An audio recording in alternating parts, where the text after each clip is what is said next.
अब बात कर लेते हैं हमारी काठिन्य निवारण की। काठिन्य निवारण में हम क्या करते हैं, शब्दों का अर्थ निकलवाते हैं बच्चों से, खुद अर्थ नहीं बताते। और जो शब्दों का अर्थ निकलवाते हैं उस प्रक्रिया को हम बोलते हैं उद्बोधन प्रक्रिया या फिर उद्बोधन विधि। यह आपके लॉन्ग क्वेश्चन के रूप में आता है। खाली इतना ही पूछ लेंगे आपसे कि उद्बोधन विधि किसे बोलते हैं, इसके बारे में लिखिए। लॉन्ग क्वेश्चन में आ जाता है यह प्रश्न। लॉन्ग क्वेश्चन में आता है तो उद्बोधन विधि के बारे में आप थोड़ा सा यहाँ पर लिख सकते हैं, और उसके बाद जो उद्बोधन विधि को पूरी करने की युक्तियाँ या तकनीकियाँ होती हैं उन्हें आप एक्सप्लेन कर सकते हैं। अब बात कर लेते हैं उद्बोधन विधि क्या होता है। यह एक ऐसी विधि होती है, इस विधि में हम बच्चों को सीधा अर्थ नहीं बताते, बच्चों से किसी शब्द का अर्थ निकलवाते हैं। हम कुछ काम ऐसे करेंगे कक्षा में, कुछ बात ऐसी बताएंगे, कुछ गतिविधि ऐसी करेंगे, कुछ चीज़ ऐसी दिखाएंगे जिससे बच्चे उस चीज़ का अर्थ समझ जाएं जो शब्द बच्चे नहीं समझ पा रहे थे। इसके लिए हम कौन कौन सी तकनीकें अपनाते हैं। पहला तो हमारा यह हो जाता है प्रत्यक्ष वस्तु का प्रदर्शन। हम वही चीज़ उन्हें दिखा दें। बच्चों ने हमसे कहा सर अनानास क्या होता है, अनानास आ गया इस पाठ में, हमें तो पता ही नहीं अनानास क्या होता है। हम क्या करेंगे, अनानास लाकर दिखा सकते हैं, या फिर उसे हम पहले से ही ला सकते हैं। हमें पता है अनानास एक शब्द हमारे पाठ में है, आज हम उसे पढ़ाने वाले हैं, तो बच्चों को अनानास नहीं पता होगा, हम उसे पहले ही अपने झोले में डालकर ला सकते हैं। जो बात है प्रत्यक्ष क्रिया अंग संचालन, मतलब अंगों को चलाकर हम कोई प्रत्यक्ष क्रिया करके दिखा सकते हैं बच्चों से, जिससे बच्चे समझ जाएं उस शब्द का क्या अर्थ है। बच्चों को नहीं पता क्रोध शब्द का क्या अर्थ है, हम बच्चों के सामने प्रत्यक्ष क्रिया कर सकते हैं, गुस्सा होकर दिखा सकते हैं। किसी बच्चे के साथ गुस्सा हो सकते हैं, उससे कोई क्वेश्चन आंसर करके, या डायरेक्ट ऐसे ही हम अपने अंग संचालन चेहरे वगैरह के द्वारा गुस्सा होने की मुद्रा बना सकते हैं, जिससे बच्चे समझ जाएं अच्छा क्रोध का मतलब ये होता है, हमें तो पता ही नहीं था। नेक्स्ट पॉइंट हो जाता है हमारा मॉडल के द्वारा। लाल किला आ गया, ताजमहल आ गया, किसी बच्चे ने कह दिया मुझे तो पता ही नहीं सर ताजमहल क्या होता है। हम क्या कर सकते हैं, ताजमहल का एक मॉडल ला सकते हैं, बाहर से प्लास्टिक का छोटा सा ताजमहल ला सकते हैं उसे दिखाने के लिए। इससे बच्चों को पता चल जाएगा अच्छा ताजमहल ये होता है, अच्छी बात है भाई। नेक्स्ट पॉइंट हो जाता है हमारा व्युत्पत्ति के द्वारा। हम शब्दों की उत्पत्ति बता देते हैं कि इस शब्द की उत्पत्ति कहाँ से हुई है, किस भाषा से आया है, या फिर किन शब्दों के द्वारा बना है। इससे भी बच्चों के अर्थ काफ़ी हद तक क्लियर हो जाता है।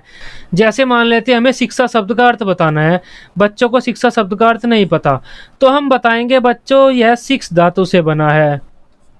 अब इसके लिए उन्हें संस्कृत आनी चाहिए, अगर संस्कृत आती होगी बच्चों को बता देंगे सर शिक्षा का मतलब तो पढ़ना होता है।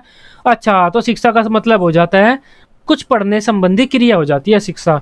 इस तरह भी बच्चे अर्थ निकाल लेते हैं। इसके अलावा एक शब्द है हमारा पाठ्य वस्तु। हमें नहीं पता पाठ्य वस्तु क्या होता है, हम बोलते हैं कि पाठ्य वस्तु दो शब्दों से बना है, पाठ्य से बना है एक तो, और वस्तु से बना है। बच्चों पाठ्य का क्या मतलब होता है, बच्चे कहेंगे पाठ्य तो मतलब सर पढ़ना होता है। हाँ पाठ्य पढ़ना हुआ, वस्तु क्या हुआ कोई चीज़, पढ़ने की कोई चीज़ या पढ़ने की व्यवस्था जो भी हमारी होगी वह पाठ्य वस्तु कहलाएगी। वह शब्द कैसे बना है इसकी जानकारी देकर हम बच्चों से अर्थ निकलवा सकते हैं।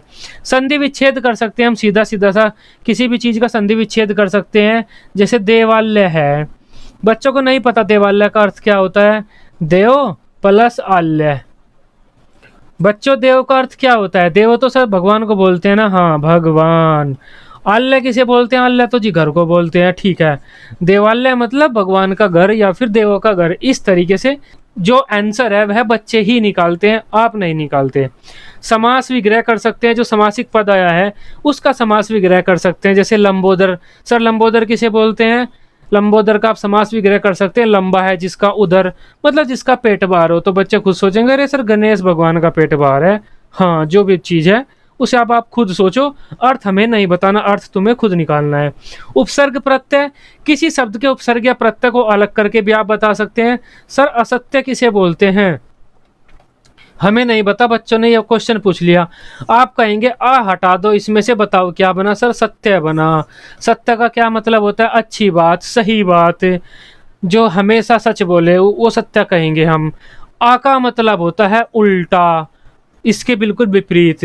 अब हमने आ लगा दिया, अब बताओ बच्चों इसका क्या अर्थ हुआ। बच्चे कहेंगे जो सत्य न हो, जो हमेशा सच न बोले।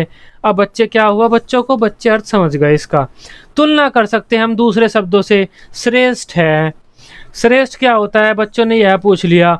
अब आप इसकी अच्छे से तुलना कर सकते हैं कि एक तो होता है अच्छा, और जो बहुत ही अच्छा हो उसे आप क्या कहेंगे, बच्चे कहेंगे सर जी श्रेष्ठ कह देंगे।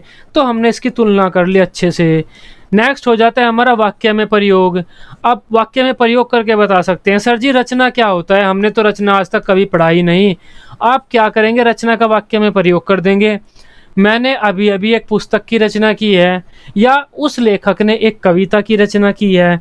इस तरह के वाक्य शामपट पर लिख देंगे बोर्ड पर, बच्चे समझ जाएंगे कि अच्छा रचना का मतलब होता है कुछ बनाना। आप उस शब्द के पर्यायवाची शब्द बता सकते हैं।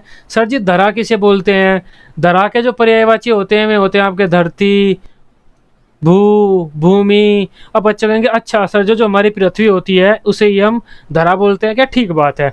तो अर्थ बच्चे खुद निकालेंगे। ठीक इसी प्रकार हम विलोम बता सकते हैं। सर अच्छा क्या होता है, बुरे का विलोम होता है अच्छा, बुरे का उल्टा। सब समझेंगे अच्छा मतलब जो बुरा नहीं है, जो सही काम करे। इस तरह से हम उसके अर्थ की व्याख्या कर सकते हैं। सर श्रेष्ठ किसे बोलते हैं, या फिर ज्ञानी किसे बोलते हैं। इस तरह के शब्द बच्चे पूछ ले तो आप क्या बताएंगे, मतलब जिस जो बहुत पढ़ा लिखा हो, आप व्याख्या करेंगे उसकी।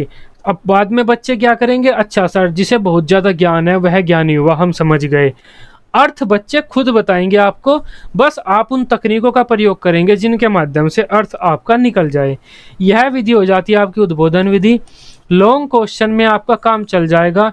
इंट्रोडक्शन में आप इतना लिख सकते हैं, जो नीचे लिखा हुआ है इसके बारे में भी थोड़ा थोड़ा सा आप यहाँ पर लिख सकते हैं इंट्रोडक्शन में। बाकी आपकी 1 2 3 4 5 6 7 8 9 10 11 12 हेडिंग बनती हैं तकनीकों की, और 12 हेडिंग में आप 3 3 4 4 लाइन भी लिखते हैं तो भी आपका लॉन्ग क्वेश्चन बन जाएगा। वीडियो आपको अच्छी लगी हो आप इसे अपने बीएड ग्रुप्स में शेयर कर सकते हैं। बीएड की इसी तरह से डेली रेगुलर क्लासेस लेने के लिए आप इस चैनल को सब्सक्राइब कर सकते हैं। Till then bye bye, take care.